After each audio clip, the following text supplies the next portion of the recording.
সুপ্রভাত বন্ধুরা, আশা করি আপনারা হল টিকিট ডাউনলোড করে নিয়েছেন। এক্সামের ডেটও ঘনিয়ে এসেছে, তাই পড়ালেখাটাও গুরুত্ব দিয়ে বাড়িয়ে দিন। আজকে আমরা কোর্স 508-এর ব্লক 2 ইউনিট 8 থেকে 3টি গুরুত্বপূর্ণ 5 নম্বরের প্রশ্নোত্তর নিয়ে আলোচনা করব।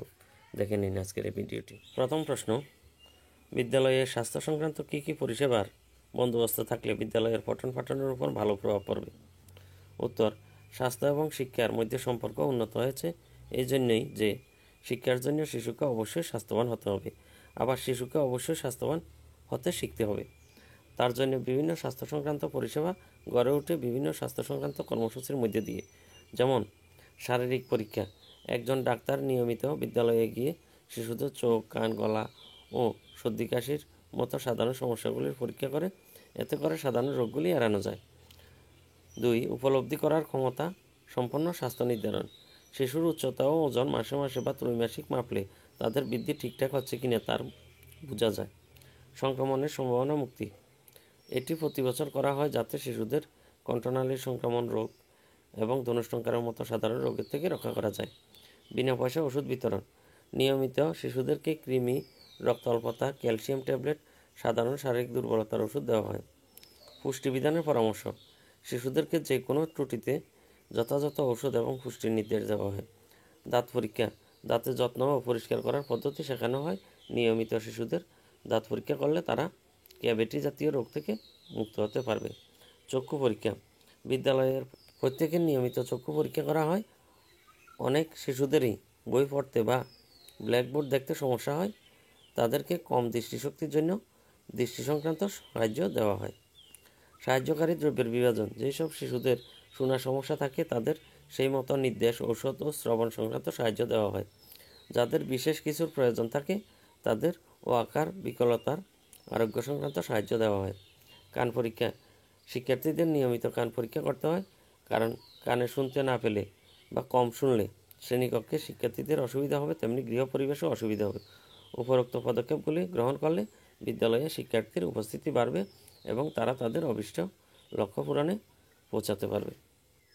দ্বিতীয় প্রশ্ন, স্বাস্থ্যসম্মতভাবে শিক্ষার্থীদের বসবাস করা এবং সুনাগরিক হিসেবে গড়ে তোলা যায় কীভাবে?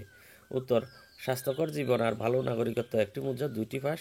স্বাস্থ্য এবং শারীরিক শিক্ষা যারা একে অপরের পরিপূরক, তার মধ্যেই অবস্থিত স্বাস্থ্যবান জীবন। স্বাস্থ্যবিজ্ঞান, স্বাস্থ্যপূর্ণ পরিবেশ, সাধারণ পরিচ্ছন্নতা, স্বাস্থ্যকর খাদ্য, শারীরিক অবস্থা এবং সুখকর সঙ্গ সবই স্বাস্থ্যকর জীবনের অন্তর্ভুক্ত। খারাপ স্বাস্থ্য শিক্ষার ফলকে প্রভাবিত করে, তার অনেক প্রমাণ আছে।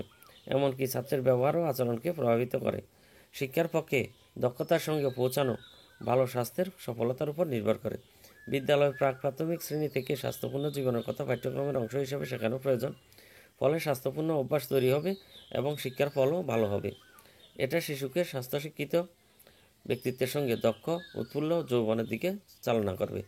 শিশুদের কাছে স্বাস্থ্যপূর্ণ জীবন এবং সুনাগরিকত্বকে দৃঢ়মূল করতে আদর্শ বিদ্যালয় স্বাস্থ্য কর্মসূচিতে নিম্নলিখিত উপাদানগুলি পাঠ্যক্রমের অন্তর্ভুক্ত করা হয়েছে। 1. ব্যাপক উপলব্ধি করার ক্ষমতাসম্পন্ন বিদ্যালয় স্বাস্থ্য শিক্ষা। 2. বিদ্যালয়ের স্বাস্থ্য পরিষেবা সংক্রান্ত বিভিন্ন অভিযান। 3. রক্ষণশীল শারীরিক পরিবেশ গঠন। 4. মনস্তাত্ত্বিক ও সামাজিক কাজে বিদ্যালয়ের পরামর্শ। 5. শারীরিক শিক্ষা অন্তর্ভুক্ত করা। 6. পুষ্টিবিধানের কাজ। 7. শিক্ষকদের জন্য স্বাস্থ্য উন্নতি। 8. পরিবার ও সম্প্রদায়কে বিদ্যালয়ের সাথে জড়িত করা। এক্ষেত্রে শিক্ষকের বিশেষ গুরুত্বপূর্ণ ভূমিকা রয়েছে। তিনি এই উপাদানগুলি তার দক্ষতা, লেখাপড়ার সামর্থ্য, ধারণা ও পরিকল্পনার কৌশল এবং কাজকর্মের দ্বারা দৃঢ় করতে পারেন। ভালো নাগরিকত্ব, শিশু প্রতিদিনই কিছু না কিছু শেখে। স্বাস্থ্যপূর্ণ জীবন এবং সুনাগরিকত্ব একটি আচরণগত বিষয় যা বিদ্যালয় এবং গৃহে প্রথম থেকে আরম্ভ হওয়া উচিত। ভালো নাগরিকত্বের বিষয়বস্তু সত্যি কথা বলা, সকলকে সম্মান করা, যত্নবান হওয়া, দায়িত্ববান হওয়া, সাহসী হওয়া। তৃতীয় প্রশ্ন, প্রাথমিক চিকিৎসা কাকে বলে, এর বৈশিষ্ট্য লিখো। উত্তর, প্রাথমিক চিকিৎসার সংজ্ঞা, নিরাপদ ব্যবস্থা সত্ত্বেও অনেক সময় দুর্ঘটনা ঘটে। কোনো দুর্ঘটনায় কেউ যদি আহত হয় এবং এমন হয় যে সঙ্গে সঙ্গে ডাক্তারের কাছে পৌঁছানো যাচ্ছে না, তখন যথার্থ চিকিৎসার আগে যে চিকিৎসা দেওয়া হয় তাকে প্রাথমিক চিকিৎসা বলে। যদিও সেটা প্রাথমিক চিকিৎসার উদ্দেশ্য মতো না, তবুও আঘাতপ্রাপ্ত ব্যক্তিকে এটা অনেকটাই সাহায্য করে। এটা জীবনকে বিপদমুক্ত করে, আরও গুরুতর হওয়া থেকে বাঁচায়, আরোগ্য লাভে সহায়তা করে। ওষুধ ব্যবহারে চিকিৎসা এলে প্রাথমিক চিকিৎসার কাজ শেষ হয়। আবার ক্ষত অল্প হলে প্রাথমিক চিকিৎসার পর আর কোনো চিকিৎসার প্রয়োজন হয় না। প্রাথমিক চিকিৎসার মৌলিক উপাদান বা বৈশিষ্ট্যগুলি হলো, ঘটনার দৃশ্য দেখে স্থির করতে হবে ওখানে কাজ করা নিরাপদ কিনা। এক, আতঙ্কগ্রস্ত না হয়ে শান্তভাবে মাথা ঠান্ডা রেখে প্রথমে করণীয় কাজ ঠিকঠাক করা। 2, শ্বাস প্রশ্বাস বন্ধ হলে দ্রুততার সঙ্গে কৃত্রিম উপায়ে শ্বাস প্রশ্বাসের ব্যবস্থা করতে হবে। এক্ষেত্রে মুখে মুখ লাগিয়ে বাতাস দেওয়া যেতে পারে। 3, রক্তক্ষরণের নির্ণয় করে তা বদ্ধ করতে হবে। লক্ষ্য রাখতে হবে ক্ষতে যেন নোংরা না থাকে।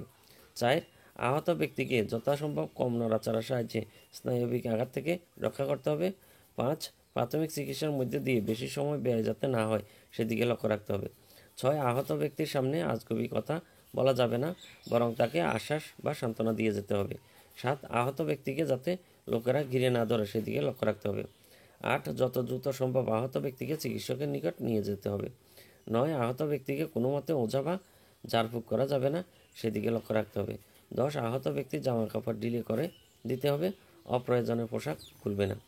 সাবস্ক্রাইব করুন পিলাক আমার চ্যানেলটিকে, তার সাথে লেটেস্ট ভিডিও পাওয়ার জন্য পাশের বেলটিতেও ক্লিক করে নিন। ধন্যবাদ কোর্স 508-এর সম্পূর্ণ ভিডিওটি উপভোগ করার জন্য।